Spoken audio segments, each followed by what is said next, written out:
उद्धारकर्ता येशू ख्रिस्टको नाउँमा म यहाँहरू सबैलाई आजको नेपाली बाइबल सर्वे क्लासमा स्वागत साथै जय मसीह गर्न चाहन्छु। परमेश्वरको नामको महिमा भएको होस्। उहाँले फेरि पनि यो सुन्दर समय दिनुभयो हामी परमेश्वरको वचन सिक्नलाई, अगाडि बढ्नलाई। अनि हामीले पुरानो नियम कम्प्लिट गरिसकेका छौँ। पुरानो नियम मात्र होइन, पुरानो नियम र नयाँ नियमको बिचको समयलाई पनि हामीले कभर गऱ्यौँ। नयाँ नियमको ब्याकग्राउन्डलाई पनि हामीले हेऱ्यौँ। सो म आशा गर्दछु यी क्लासहरू, यहाँ सिकेका कुराहरू प्रत्येकको लागि आशिषको कारण र केही नयाँ सिक्ने माध्यम बनेको छ यो बाइबल सर्वे भनेर। सो आज हामी अगाडि बढ्नेछौँ। हामी नयाँ नियममा आजदेखि पुस्तक वाइज हामी अगाडि बढ्नेछौँ। त्योभन्दा अगाडि हामी प्रार्थना गर्नेछौँ। प्रभु धन्यवाद, तपाईँ प्रभु विश्वासयोग्य हुनुहुन्छ अनि तपाईँले हामीलाई यसरी प्रभु दिनुहुँ तपाईँको वचन सिक्नलाई र प्रभु तपाईँको वचनले भन्न खोजेका कुराहरू पुस्तक वाइज हामी सर्वे गर्नलाई सहायता गर्दै हुनुहुन्छ। तपाईँको नामको महिमा होस्। आजको यो क्लासलाई पनि तपाईँकै हातमा राख्दछु। तपाईँको महिमा होस्, तपाईँ प्रभु उचालिनुहोस्। यो सिक्ने क्रममा प्रत्येक सिक्नेहरूलाई तपाईँले बुद्धि र ज्ञान दिनुहोस्, आँखा खोलिदिनुहोस् र म आफैलाई पनि तपाईँको हातमा दिन्छु। तपाईँको विशेष अगुवाई, तपाईँको अभिषेक तपाईँले प्रदान गर्नुहोस्। गएको समयहरूमा जसरी तपाईँले अगुवाई गर्नुभयो प्रभु आजको क्लासलाई पनि तपाईँले नै प्रभु विशेष रीतिले चलाउनुहोस् भन्दै सम्पूर्ण कुरामा तपाईँको सहायता माग्दछौँ। बिन्ती प्रार्थना ख्रीष्ट येशू प्रभुको नाउँमा, आमेन। सो सुसमाचारको पुस्तकहरूमा हामी प्रवेश गर्नेछौँ। हामीलाई थाहा छ नयाँ नियममा भएको जो पुस्तकहरू छ, टोटल 27वटा पुस्तक छन् नयाँ नियममा। अनि यो 27वटा पुस्तकलाई पनि 5वटा हिस्सामा विभाजन गरिएको छ। मैले सुरुको क्लासमा तपाईँलाई बताइसकेको छु। पहिलो चाहिँ सुसमाचारीय पुस्तक भनिन्छ, जसमा 4वटा पुस्तकहरू आउँछ, मत्ती, मर्कुस, लुका, यूहन्ना। अनि यो 4वटा पुस्तकमा पनि मत्ती, मर्कुस र लुकालाई चाहिँ सिनोप्टिक गोस्पल भनिन्छ, मिश्रित सुसमाचार। यानि कि मत्ती, मर्कुस र लुकामा चाहिँ सबैमा लगभग येशूको मिराकल्सहरू, येशूको टिचिङहरू त्यहाँ दोहोरिएको हामी पाउँदछौँ। अनि यूहन्ना चाहिँ अलिक पृथक प्रकारको सुसमाचारको पुस्तक हो। अब त्यो किन पृथक छ, हामी जब पुस्तक वाइज हेर्नेछौँ त्यो बेलामा म तपाईँलाई एक्सप्लेन गर्ने नै छु। त्यसपछि दोस्रोमा आउँदछ इतिहासको पुस्तक, जो चाहिँ प्रेरितको पुस्तकमा आउँछ। पहिलो सुसमाचारको 4 पुस्तक, दोस्रोमा इतिहासको प्रेरितको पुस्तक, जसले चाहिँ चर्चको हिस्ट्री देखाउँदछ। चर्च कसरी सुरु भयो, कसरी यो अगाडि बढ्यो, हैन। मण्डलीको एउटा लगभग 100 वर्षभन्दा यताको, 100 एडी भन्दा यताको, 100 एडी छैन, पावलको अब रोमसम्मको भनेपछि लगभग 70 एडीसम्मका कुराहरू हामी देख्दछौँ। अनि त्यसपछि फेरि उता आउँछ पौलिन लेटर्स, पावलका पत्रहरू भनिन्छ। 13वटा पत्र उनले लेखे, जसमा 9वटा चाहिँ मण्डलीहरूलाई सम्बोधन गरिएको छ र 4वटा चाहिँ व्यक्तिहरूलाई सम्बोधन गरिएको छ। अनि चौथोमा हामी देख्छौँ विविध पत्रहरू, जेनरल एपिस्टल्स भनिन्छ, विविध साधारण पत्रहरू। त्यसमा लेखक भिन्न भिन्न छन्। त्यसमा जस्तै हिब्रू आउँछ, याकुब आउँछ, यहुदा आउँछ, पत्रुस आउँछ, यूहन्ना आउँछ इत्यादि गरेर विविध पत्रहरू। अनि 5औँमा आउँछ, 5औँ विभाजन छ the prophetical book, the book of revelation, भविष्यवाणीको पुस्तक, प्रकाशको पुस्तक, अन्तिम। ओके। सो सुसमाचारको पुस्तकहरूको बारेमा अब हामी अगाडि बढ्दाखेरि चाहिँ नयाँ नियममा अघि मैले भनिसकेँ 4वटा पुस्तकहरू, मत्ती, मर्कुस, लुका, यूहन्ना। अनि त्यसमा पनि 3वटा पुस्तकले चाहिँ सबै मिश्रण गरेको छ, सिनोप्टिक गोस्पल भनिन्छ। अब मोटामोटी हेर्दाखेरि अब सुसमाचारको पुस्तकमा के पाउँछ भन्दाखेरि सबैभन्दा पहिले त बप्तिस्मा दिने यूहन्नाको जन्म र उसको उदयको बारेमा देख्छौँ। अनि यो अत्यन्तै महत्त्वपूर्ण छ। पुरानो नियममा मलाकीदेखि परमेश्वर शान्त बस्नुभयो र त्यसपछि 400 वर्षको समय सकिएपछि उहाँले उजाड स्थानमा एकजना कराउनेको आवाज भनेर बप्तिस्मा दिने यूहन्नालाई पठाउनुहुन्छ। अनि एक किसिमले नयाँ नियम त सुरु भयो, तर पनि हामी भन्ने गर्छौँ अन्तिम अगमवक्ता, पुरानो नियमको अन्तिम अगमवक्ता चाहिँ हामी बप्तिस्मा दिने यूहन्नालाई भन्छ। किनभने नयाँ नियम चाहिँ जब येशूको बलिदान हुन्छ, जब मण्डली स्थापना हुन्छ, त्यहाँदेखि स्टार्ट भएको छ। वास्तवमा बप्तिस्मा दिने यूहन्ना चाहिँ आखिरी अगमवक्ता भनेर हामी मान्दछौँ। ओके, त्यसपछिको अगमबानीको सेवाको प्याटर्न चेन्ज भएको छ। पुरानो नियम जस्तै प्रकारले नयाँ नियममा परमेश्वरले अगमवक्ताहरूलाई त्यसै रीतिले पठाउनु भएको हामी पाउँदैनौँ। उहाँले अबको समयमा चाहिँ फरक रीतिले उहाँले अगमबानीको सेवा गर्नुहुन्छ। अहिले पनि अगमबानी छ, तर पुरानो नियमको शैली र अबको फरक छ। किन पुरानो नियममा अगमवक्ताहरूले मसीह सम्बन्धी अगमबानी बोल्दथे भने अब त्यो आवश्यक छैन, किनभने येशू त आइसक्नुभयो। अब चाहिँ वास्तवमा आइसक्नु भएको येशूलाई मानिसहरूको जीवनमा प्रचार गर्ने र त्यो मसीहलाई विश्वास गर्नको निम्ति आजको समयमा अगमवक्ताहरूले प्रचार गर्नु आवश्यकता छ। सो हामी देख्छौँ बप्तिस्मा दिने यूहन्ना आएको 6 महिनापछि येशूको पनि जन्म हुन्छ। अनि त्यो समयमा चाहिँ राजा हेरोद महानले त्यहाँनिर शासन गरेको छ उनको इलाकामा, गालिलमा। अनि उनले चाहिँ एउटा ठुलो एउटा कुरा त्यहाँ गर्दैछन्, त्यो चाहिँ हो सबै बालकहरूको हत्या गर्न लगाएको छ। अब बारम्बार यहुदी इतिहासमा हामी देख्दछौँ कि क्रिस्चियनहरूलाई या यहुदीहरूलाई मार्नको निम्ति मानिसहरू लागि परेको छ।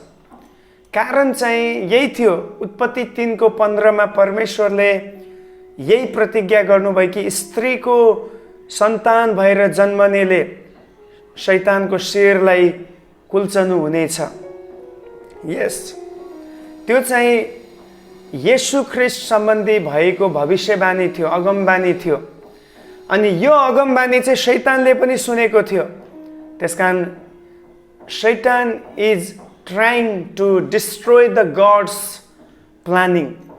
शैतान चाहिँ परमेश्वरको योजनालाई भत्काउनको निम्ति, त्यसलाई विफल तुल्याउनको निम्ति लागि परेको छ। इतिहासमा 4 पटक शैतानले परमेश्वरको योजनाको विरोधमा लडेको हामी देख्छौँ। पहिलो चाहिँ कैनले हाबिललाई मारिदियो। अब हाबिल धर्मी व्यक्ति थियो, हाबिलको बलिदानलाई परमेश्वरले स्वीकार गर्नुभयो। अनि त्यो देखिसकेपछि चाहिँ के भयो भन्दाखेरि शैतानको मनमा डर आयो, कतै हाबिलबाटै त प्रभुको योजना पुरा हुने होइन। त्यसकारण कैनको मनलाई उत्तेजित बनाएर हाबिललाई त्यहाँ नाश गर्न लगाइयो। दोस्रोमा हामी देख्छौँ जब इस्राएलीहरू मिस्र देशमा थिए, फारो राजाको हृदयलाई शैतानले उत्तेजित पार्यो र भन्छ जति पनि पुरुष प्रजाहरू छन्, पुरुष बालकहरू छन्, जन्मिएका पुरुषहरूलाई चाहिँ जन्मिने बित्तिकै के गरिदिनु, नाश गरिदिनु। छोरीहरूलाई भनेको छैन, छोराहरू मात्रै। अब किन छोरा? किन मसीह छोरा बनेर आउँदै हुनुहुन्थ्यो, छोरी बनेर होइन। त्यसकारणले यहाँ पनि फारोले त्यहाँ शैतानद्वारा चलाइएर उनले चाहिँ छोराहरूलाई मार्न लगाइएको। तर त्यही समयमा परमेश्वरले मूसालाई प्रोटेक्ट गर्नुभएको हामी देख्दछौँ। तेस्रोमा हामी देख्छौँ एस्तरको पुस्तकमा हामानलाई शैतानले चलाउँछ। हामानले भन्छ कि जति पनि यहुदीहरू छन् त्यो यहुदीहरूलाई नाश गरिनु पर्दछ। राजासँग उसले मिलेमतो गरेर राजालाई आफ्नो कुरामा फसाएर षड्यन्त्र गरेर त्यहाँ चाहिँ पुरा यहुदीहरूलाई नै सर्वनाश गर्ने एउटा योजना बनेको छ। तर अन्तिममा रानीको मध्यस्थताको कारणले गर्दा हामानको दुष्ट योजना विफल भएको हामी देख्दछौँ। र अन्तिममा चौथो पटक हामी मत्ती 2 अध्यायमा देख्छौँ कि जब येशू जन्मनुभयो, उता ज्योतिषीहरू लामो यात्रा गरेर बालकलाई दर्शन गर्न आउँदछन् अनि त्यो बेलामा उनीहरू हेरोदको दरबारमा पुग्दछन्। उनीहरूलाई यो चाहिँ ज्ञान छ कि मसीह जन्मिनुभयो, तर उनीहरूलाई यो ज्ञान छैन कि मसीह चाहिँ राजा भएर होइन तर दास भएर जन्मदै हुनुहुन्छ। द्याट्स वाइ उनीहरू चाहिँ राजाको महलमा मसीहलाई खोज्न पुगे। अनि त्यहाँ पुगिसकेपछि राजा चाहिँ चकित हुँदछ अनि उसले भन्छ कि गएर मसीह कहाँ जन्मिएको पत्ता लगाऊ, त्यसपछि म पनि आएर दण्डवत गर्छु। वास्तवमा दण्डवत गर्ने उसको निर्णय थिएन, उसको हृदय थिएन। उसको हृदय चाहिँ यो थियो कि पत्ता लागिसकेपछि गएर त्यो मसीहलाई खतम गर्नुपर्नेछ। तर यता फेरि दूतहरूलाई, यो ज्योतिषीहरूलाई परमेश्वरको दूतहरूले भन्छन् कि तिमीहरू राजा कहाँ गएर खबर नदिनु, किन राजाले बालकलाई मार्न खोज्दैछ। उनीहरू फेरि आफ्नो बाटो लागेपछि हामी देख्छौँ यहाँ चाहिँ के हुँदैछ भन्दाखेरि राजा हेरोदले, अब यो हेरोद को भन्ने बित्तिकै तपाईँले कन्सेप्ट पाइसक्नुभयो होइन। हेरोद महान, यहुदीहरूको जो मन जित्नलाई उनले केही राम्रो काम त गरी पठाए, तर उसको नियत खराब थियो। यसकारण 2 वर्ष र त्योभन्दा तलको बालकहरूलाई मार्ने आदेश उनले दिएको हामी पाउँदछौँ। अनि यसरी चाहिँ इतिहासमा, बाइबलले इतिहासमा 4 पटक लिटरल्ली नै शैतानले चाहिँ परमेश्वरीय योजना, कुन योजना? स्त्रीबाट पठाउनु हुने मसीहलाई जुन पठाउने योजना थियो, मिसन थियो, त्यसलाई विफल तुल्याउन शैतानले काम गरेको छ। तर यो 4 पटक शैतान हारेको छ। हालेलुया। पहिलो पटक हाबिललाई त मारियो, तर परमेश्वरले हाबिलको सट्टामा अर्को एउटा छोरा दिनुभयो जसको नाम शेत थियो। त्यसपछि यता फारोको समयमा हो बालकहरू त मारियो, तर त्यही समयमा परमेश्वरले नोआलाई प्रोटेक्ट गर्नुभयो। अनि प्रोटेक्ट मात्र होइन, उहाँले त्यही दरबारमा नै मूसालाई पुर्याउनु भयो। जबकि त्यही दरबारबाट हुकुम भएको छ सबै बालकहरूलाई मार्नु, तर अहिले मूसा त्यही दरबारमा पुगेको छ र उनलाई दुध खुवाउनेको निम्ति पनि स्यालेरी दरबारबाट जाँदैछ। Praise the Lord. परमेश्वर, God's planning is beyond of our expectations and our thoughts. हाम्रो विचारभन्दा, हाम्रो सोचाइभन्दा परमेश्वरको योजना माथि छ। His planning is beyond of our expectations. Hallelujah. तेस्रोमा हामानले मार्ने कोसिस गरे यहुदीहरूलाई, तर परमेश्वरले स्तरलाई चलाउनु भएर उल्टो षड्यन्त्रकारी हामानलाई नै त्यो फाँसीमा झुन्डाइएको हामी देख्दछौँ। अनि आखिरीमा चौथोमा राजाले 2 वर्ष मुनिका बालकहरूलाई त मार्यो, तर येशूलाई प्रभु परमेश्वरले प्रोटेक्ट गर्नुभयो। राति सपनामा परमेश्वरको दूतहरू त्यहाँ योसेफ कहाँ प्रकट भएर भन्छन् कि बालक र उनकी पत्नीलाई लिएर, उनकी आमालाई लिएर तिमी मिस्र देशमा रवाना भइहाल, किनभने राजाले बालकहरूलाई मार्न खोज्दैछ भन्ने प्रकारको कुरा त्यहाँ आउँदछन्। त्यसपछि अन्तिममा लेखिएको छ जुन राजाले षड्यन्त्र गर्यो, जुन राजाले बालकहरूलाई मार्यो, निर्मल हत्या गर्यो, अन्तिममा परमेश्वरले उसलाई प्रहार गर्नुभयो, उसलाई पनि प्रभुले नाश पार्नुभयो। यसरी परमेश्वरीय योजना पुरा भयो। So God's work done in God's way. परमेश्वरको काम परमेश्वरको तरिकामा पुरा हुन्छ। कसैले पनि परमेश्वरको कामलाई रोक्न या छेक्न चाहिँ सक्दैन। हालेलुया। हो, विपत्तिहरू, अप्ठ्यारा, अब्स्ट्याकल्सहरू, गाह्रो कुराहरू त आउँछ होला, बट परमेश्वरको काम रोकिनेवाला छैन। Nobody can stop the work of God. Nobody can stand against the plan of God. परमेश्वरको योजनाको खिलाफमा कोही पनि खडा हुन सक्दैन र परमेश्वरको कामको विरोधमा कोही पनि रोक्न सक्दैन, किनभने परमेश्वर जे गर्नुहुन्छ, He will, fulfill His plan. So हामी यही देख्दछौँ। अनि येशूको जन्म हुन्छ। अब आज म अलिकति तपाईलाई येशूको बारेमा हल्का बताइसकेपछि फेरि हामी पुस्तकहरूमा प्रवेश गर्नेछौँ।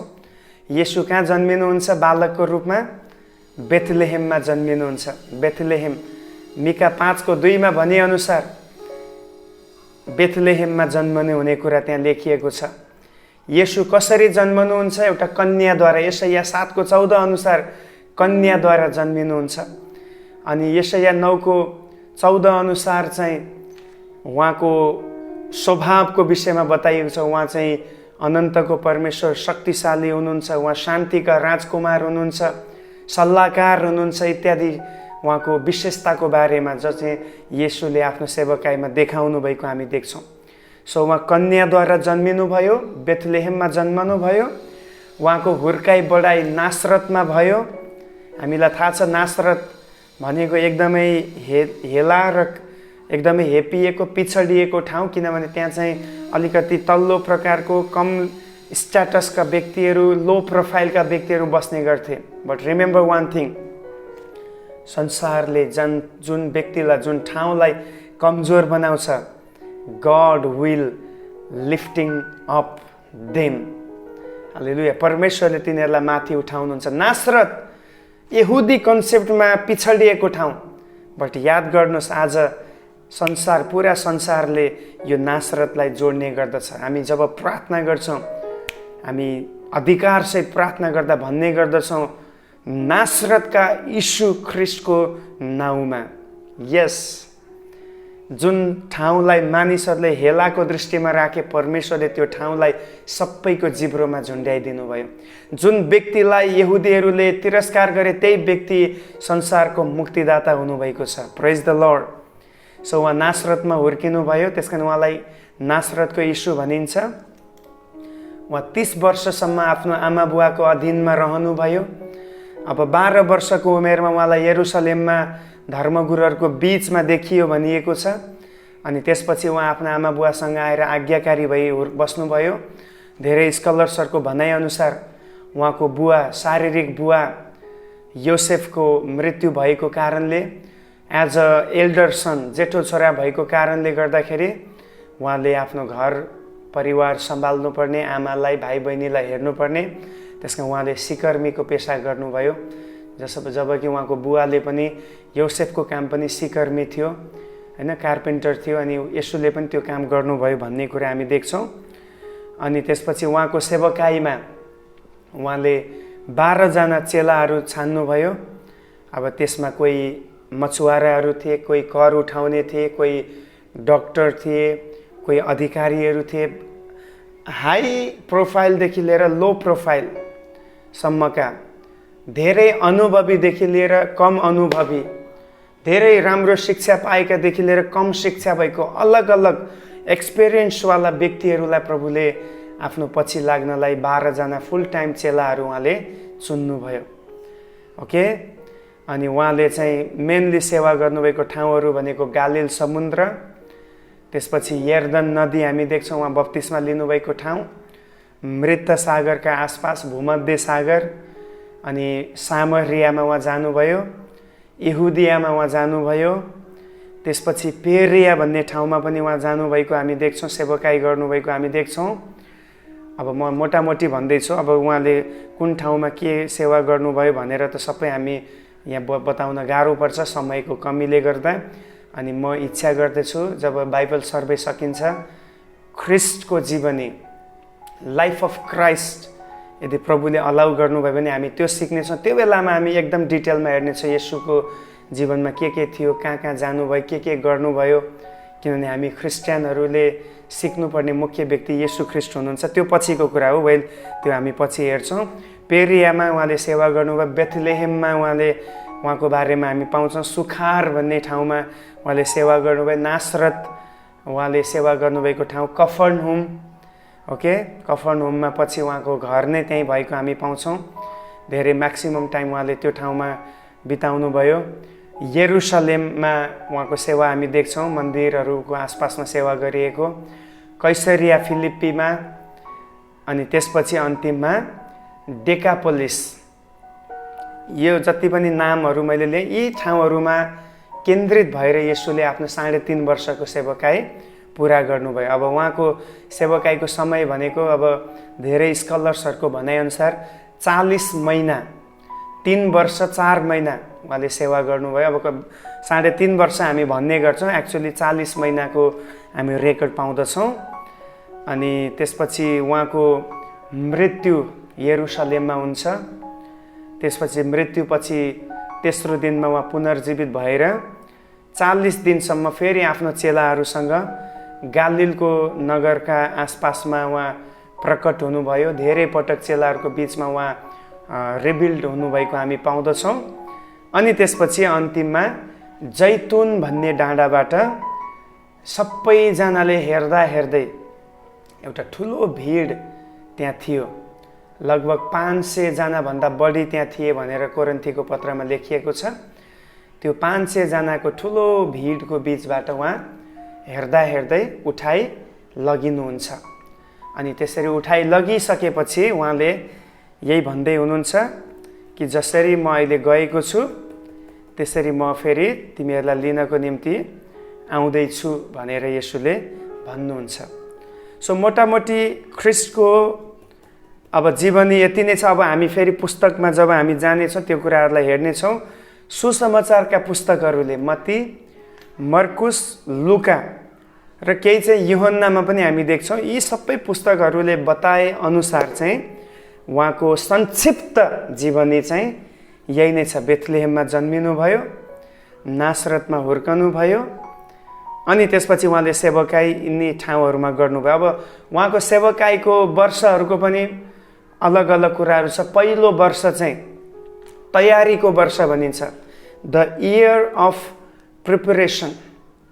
ओके, तयारीपनको वर्ष हामी देख्छौँ।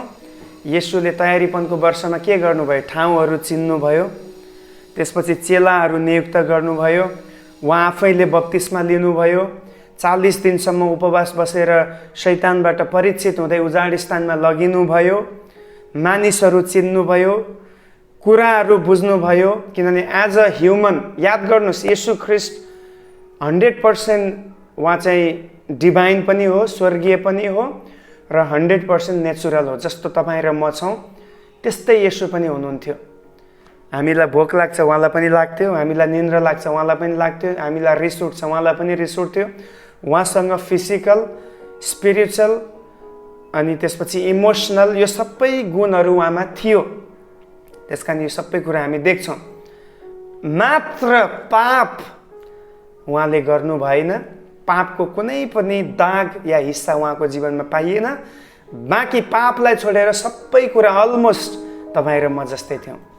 उहाँ पनि दुखित हुनुभयो, उहाँ पनि रुनुभयो, उहाँ पनि हाँस्नुभयो, उहाँ पनि थकित भएर सुत्नुभयो, उहाँ पनि भोकाउनु भयो भनेर लेखिएको छ। उहाँ पनि रिसाउनु भयो, किन उहाँसँग फिलिङ्स छ। उहाँ एउटा पर्सन हो, हि वाज अ पर्सन। अनि एउटा पर्सन यस कारणले भनिन्छ, अ पर्सन ह्याज अ पर्सनालिटी। एउटा गुणहरू हुन्छ, व्यक्तित्व हुने गर्छ। त्यस कारणले उहाँमा त्यो कुराहरू थियो। अनि सेवकाईको पहिलो वर्षमा उहाँले त्यही गर्नुभयो, तयारी गर्नुभयो कसरी गर्ने। प्रभुको धेरै आवाज, पिताको आवाज सुन्नुभयो। रातभरि डाँडाहरूमा गएर उहाँ चाहिँ पितासँग बातचित गर्नुहुन्थ्यो, कसलाई चुन्नुपर्ने, कसलाई चेला बनाउनु पर्ने, भोलि कुन ठाउँमा गएर सेवकाई गर्नुपर्ने हो। जहिले पनि प्रभु येशू ख्रिस्ट पितासँगको एउटा एकदमै घनिष्ठ रिलेसनसिपमा उहाँ बढ्नुभयो। कुनै पनि कुराले उहाँको सम्बन्धलाई पिताबाट सेपरेट गरेन। एकदमै इन्टिमेसीमा, एकदमै घनिष्ठ सम्बन्धमा उहाँ अगाडि बढ्नुभएको हामी पाउँदछौँ। यसरी ख्रिस्ट येशूको तयारीको वर्ष भयो। त्यो तयारीको वर्षमा उहाँले के गर्नुभयो भन्दा चेला बनाउने, अनि त्यसपछि ठाउँहरू चिन्ने, मानिसहरूसँग रिलेसनसिप बनाउने, अनि त्यसपछि आफैलाई पनि अझै तयार गर्ने काम उहाँले स्पिरिचुअली गर्नुभयो। किनभने एज अ ह्युमन बिङ उहाँले यो खाँचो थियो, प्रार्थनाको जीवन, भक्तिको जीवन उहाँमा, त्यसमा समर्पित हुन्थ्यो। उपवासको कुरा, बप्तिस्मा लिने कुरा। कतिले अब यो सवाल गर्छ, किन येशूले बप्तिस्मा लिनु? येशूले त कुनै पाप गर्नुभएको थिएन, होइन? सवाल आउँछ नि। तर येशूले बप्तिस्मा लिनुको कारण चाहिँ पहिलो चाहिँ उहाँ 100% मानिस भएको कारणले एउटा आज्ञाकारी हुनु खाँचो थियो। हो, उहाँ ईश्वर हो, उहाँलाई बप्तिस्मा लिनु खाँचो थिएन, किन उहाँले कुनै पाप गरेको छैन।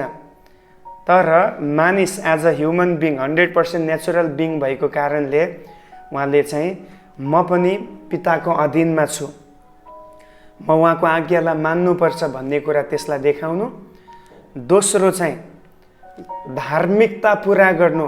यसरी नै हामी धार्मिकता पुरा गरौँ भन्ने जुन छ, अब धार्मिकता भन्नाले जब परमेश्वरको वचन पुरा हुन्छ त्यो धार्मिकता हो हैन। त्यसकारणले धार्मिकता पुरा गर्नु। र तेस्रो चाहिँ तपाईको र मेरो लागि एउटा नमुना दिनु। उहाँले लिनुभयो, त्यसकारण हामी पनि बप्तिस्मा लिनु खाँचो छ। उहाँले पाप क्षमा हुनको लागि लिनु भएन, तर हामी चाहिँ बप्तिस्मा किन लिन्छ? हामी पनि पाप क्षमाको लागि त होइन, तर त्यो कुरालाई हामी एउटा अब यसलाई कसरी सम्झौँ? यो बप्तिस्माको क्लास त होइन। येशू मेरो लागि मर्नुभयो भन्ने कुरा सम्झेर हामी पनि मर्दैछौँ। येशू गाडिनुभयो भन्ने कुरा सम्झेर हामी पनि विथ अ सेकेन्ड होइन, एउटा एक सेकेन्डको लागि पानीभित्र हामी डुब्छौँ। र येशू फेरि पुनरुत्थान हुनुभयो महिमित शरीरमा भनेर हामी पनि नयाँ जीवनमा पुनरुत्थान भएका छौँ भन्ने कुरा एउटा आफैलाई कन्भिन्स गर्नलाई, संसारलाई गवाई दिनलाई, आजदेखि चाहिँ म अब पुरानो होइन, म नयाँ भएको छु भन्ने कुराको गवाई दिनको लागि हामी बप्तिस्मा लिनुपर्छ। मर्कुस 16 अध्यायमा भनेअनुसार विश्वास गर्ने र उद्धार पाउनेले, बप्तिस्मा लिनेले उद्धार पाउँछ भनेपछि बप्तिस्मा उद्धारको दोस्रो चरण हो। ओके, सो अहिले त्यतातिर नजाउँ। त्यसमा उहाँले बप्तिस्मा लिनुभयो, प्रार्थनामा समय बिताउनु भयो, सबै उहाँको तयारी थियो। पहिलो वर्ष तयारीको वर्ष, दोस्रो वर्ष चाहिँ प्रसिद्धिको वर्ष। प्रसिद्धिको वर्ष भन्नाले एकदमै फेमस हुने, चारैतिर उहाँको नाम फैलियो। ओ नासरतका येशूले त अन्धा बार्तिमाईलाई चङ्गाइदिनु भयो। ओ नासरतका येशूले त रगत बग्ने 12 वर्षदेखि रगत बग्ने स्त्रीलाई चङ्गाई गर्नुभयो रे। पक्षघात भएर पछ्रिएको 38 वर्षदेखिको कुञ्जोलाई मन्दिरमा गएर निको पार्नुभयो रे सब्बात दिनमा। He became very famous. उहाँ एकदमै प्रचलित हुनुभयो, चारैतिर उहाँको नाम फैलियो।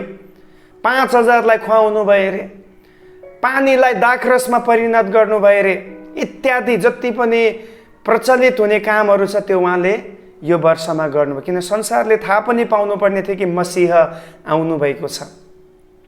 ओके, जति पनि पर्फर्मेन्सहरू गर्नुभयो, जति पनि उहाँले गर्नुभयो, प्राय जस्तो दोस्रो वर्षमा बढी फोकस गर्नुभयो। तेस्रो वर्षमा, हिज थर्ड इयर, ओके, उहाँको तेस्रो वर्षमा उहाँले बढी जस्तो शिक्षामा जोड दिनुभयो। शिक्षा भन्नाले पर्फर्मेन्स चाहिँ देखिन्जेल मात्र मान्छे उत्साहित हुन्छ, पछि फेरि भुल्छ।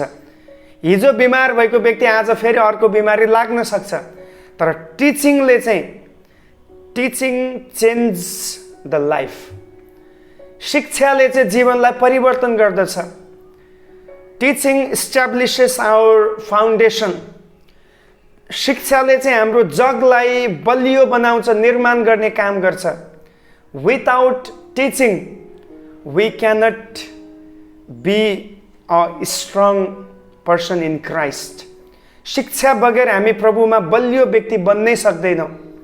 ओके, सो उहाँले तेस्रो वर्षमा चाहिँ शिक्षा दिनुभयो, कस्तो हुनुपर्छ, वाट इज क्रिस्चियन लाइफ, कसरी तिमीहरूले क्रुस बोक्नुपर्छ, कसरी तिमीहरू परमेश्वरको राज्यको निम्ति तिमीहरू सताइनुपर्छ, कसरी तिमीहरूले आत्मिक जीवनलाई अझ अगाडि बढाउनुपर्छ इत्यादि शिक्षाको किङडम टिचिङ उहाँले दिनुभयो। राज्यको शिक्षा दिनुभयो, आत्मिक शिक्षा दिनुभयो।